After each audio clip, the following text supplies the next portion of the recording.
Bienvenidos. En esta cápsula vamos a dar algunos puntos claves sobre el abordaje de las disnatremias. Hay que recordar que existe una estrecha relación entre el agua corporal total y el sodio corporal total. Juntos van a ser uno de los principales determinantes de la tonicidad o de la osmolaridad del plasma. Tienen que estar estrechamente regulados porque son los que en todo sentido van a determinar tanto el volumen de líquido extracelular como el volumen de líquido o espacio intracelular. El balance del sodio está regulado principalmente por el sistema renina-angiotensina-aldosterona, por el sistema nervioso simpático y por el sistema nervioso autónomo. Estos van a gobernar la excreción renal de sodio. También se involucran los péptidos natriuréticos y van a determinar a grosso modo la cantidad de sodio corporal total y de cloro corporal total, que a su vez determinará el volumen de líquido extracelular. Por su parte, el balance hídrico es gobernado por el sistema de la hormona antidiurética y el mecanismo de la sed, que van a regular la excreción o la retención renal de agua y la ingesta de la misma. Esto va a determinar qué tan concentrado o qué tan diluido se encuentra el sodio en nuestro plasma, es decir, la relación sodio-agua. Por lo tanto, van a determinar la tonicidad o la osmolaridad plasmática y con ello el volumen de líquido intracelular. Pero es muy importante que recuerdes esta relación. Si hay mucho sodio corporal total o si hay poco sodio corporal total, se va a ver afectado el líquido extracelular, y en cambio si hay mucha o poca agua en relación a la cantidad de sodio corporal total, lo que se va a afectar es el volumen de líquido intracelular con la tonicidad. El eje que gobierna todo esto es un eje múltiple, un eje neuroendocrino, donde está involucrada la hormona antidiurética o arginina vasopresina. Es decir, todo esto va a obedecer en su activación, en su inhibición, a estímulos osmóticos o no osmóticos. Los estímulos no osmóticos que pueden alterar el balance hidrosalino son la hipoxia a través de quimiorreceptores, la hipotensión a través de vasoreceptores. Hay que buscar dónde están esos vasoreceptores, hipovolemia a través de volureceptores y estímulos autonómicos como náusea, vómito, dolor, algunos medicamentos, alcohol, etcétera, que tienen efectos sobre el sistema nervioso central. Y el estímulo osmótico está mediado por la activación y el sensado de la tonicidad del plasma a través de osmorreceptores. Si la osmolaridad se eleva, se secreta hormona antidiurética para retener agua. Si la osmolaridad disminuye, se deja de secretar hormona antidiurética para excretar agua y con esto mantener la osmolaridad en rangos adecuados. Hay que investigar en dónde está el osmostato, qué es lo que sensa y qué sensibilidad tiene. Entonces, uno de los parámetros importantes de los que estamos hablando es el agua corporal total. De esta agua corporal total, una tercera parte está en el espacio extracelular, 2/3 partes en el espacio intracelular. De la porción extracelular, 3/4 partes son líquido intersticial, 1/4 parte líquido intravascular. El principal catión que predomina en el espacio extracelular es el sodio. El principal catión que predomina en el espacio intracelular es el potasio. Los osmolitos activos son sobre todo el sodio y la glucosa, ya que estos van a determinar la tonicidad del plasma y por lo tanto determinará el movimiento de agua transcelular o entre los compartimentos, de tal manera que un medio hipertónico va a llevar a células deshidratadas y un medio hipotónico llevará a células edematizadas. La hiponatremia hay que abordarla por pasos. El primer paso importante sería determinar que sea una verdadera hiponatremia. Por lo tanto, hay que excluir las pseudohiponatremias. ¿Cuáles serán los causantes de pseudohiponatremias? Administración de sustancias que son capaces de desplazar el sodio fuera del compartimento intravascular, como agentes de radiocontraste, manitol, exceso de proteínas circulantes en el plasma, hipertrigliceridemia, hiperglucemia o hiperbilirrubinemia.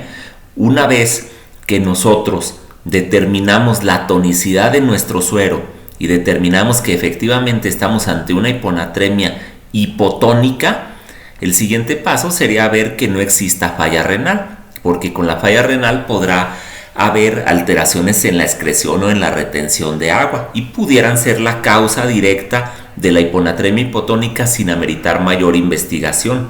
Un paso importante cuando nosotros nos encontramos con hiponatremia hipotónica o hiponatremia verdadera es ver la capacidad del riñón para diluir o para concentrar la orina.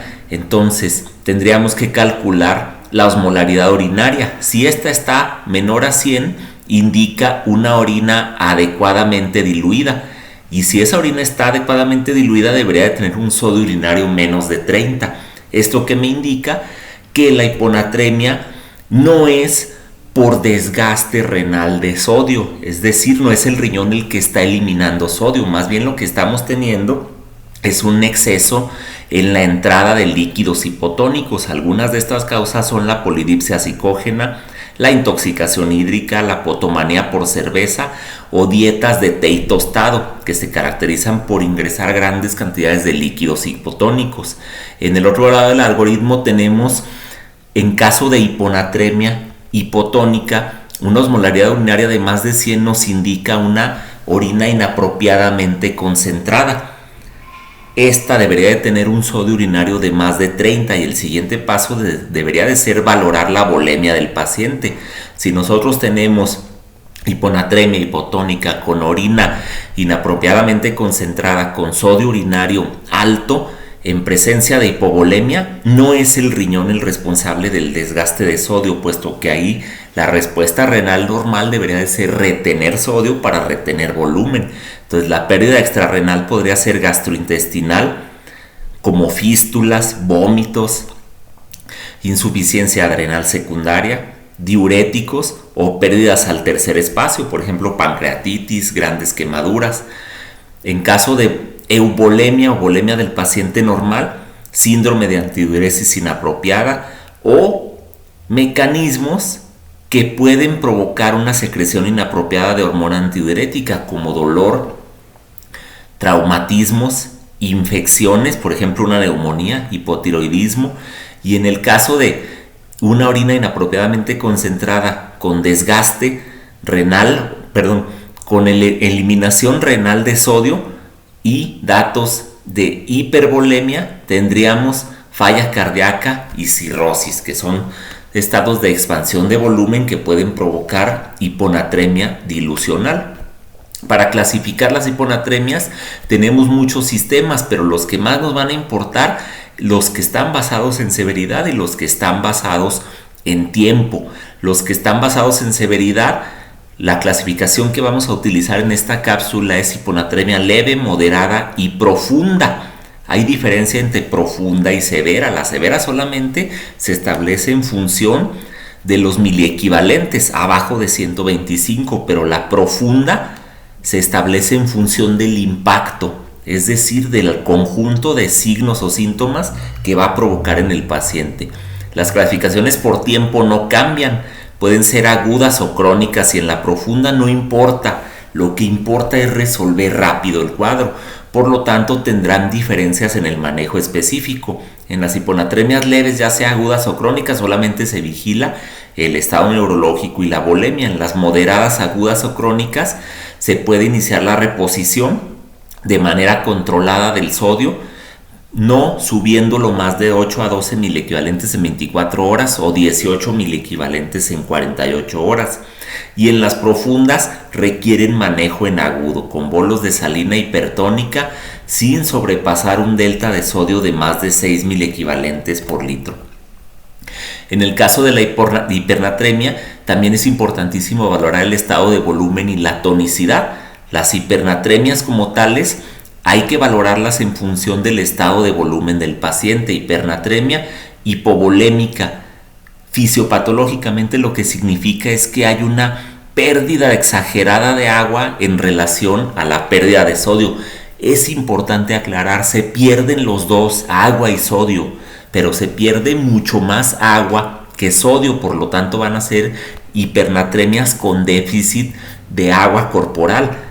Hay que ver de dónde viene ese déficit de agua corporal, si es renal o si es extrarrenal. Si es renal, las causas pueden ser, por ejemplo, diuresis osmótica como hiperglucemia, administración de diuréticos osmóticos como el malitol, uremia o bien uresis posobstructiva, y se van a caracterizar por un sodio urinario de más de 20 en el análisis de la orina, o pueden ser por diuresis acuosa.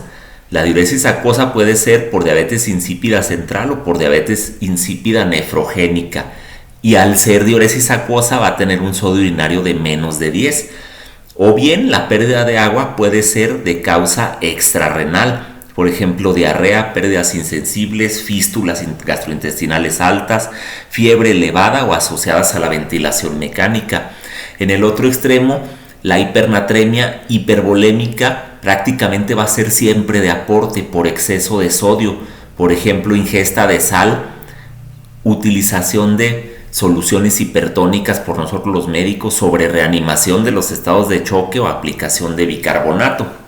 Y en las hipernatremias euvolémicas tenemos otras causas, casi siempre van asociadas a otros trastornos hidroelectrolíticos como hipercalcemia, hipocalemia o algunos fármacos como el litio. Las investigaciones son las básicas para el abordaje de las disnatremias, los electrolitos, la glucosa, la urea, los electrolitos urinarios, osmolaridad urinaria, tonicidad del suero, y es importantísimo el balance hídrico. El manejo de la hipernatremia. En la hipovolémica hay que tratar los disparadores, ya sean renales o extrarrenales. Hay que reponer tanto agua como sodio. Entonces es importante que en los líquidos de reposición administremos los dos, aunque sea en forma de salina al medio, pero sí hay que administrar sodio. Y en caso necesario complementarlo con agua libre. La hipernatremia isovolémica hay que tratar la causa, corregir los trastornos hidroelectrolíticos asociados y quitar los fármacos responsables. Y en la hipervolémica quitar los disparadores, dejar de administrar salinas hipertónicas, evitar sobrereanimar, utilizar diuréticos tiacídicos para favorecer la eliminación de más sodio que agua, pero en ninguno de los casos hay que bajar la natremia más de 10 miliequivalentes en 24 horas. Como preguntas básicas para ampliar tu análisis, tu abordaje de este tema, te dejamos las que se pueden ver en esta diapositiva. Es importante ampliarte para que puedas obtener provecho de estas cápsulas. Gracias y hasta la próxima.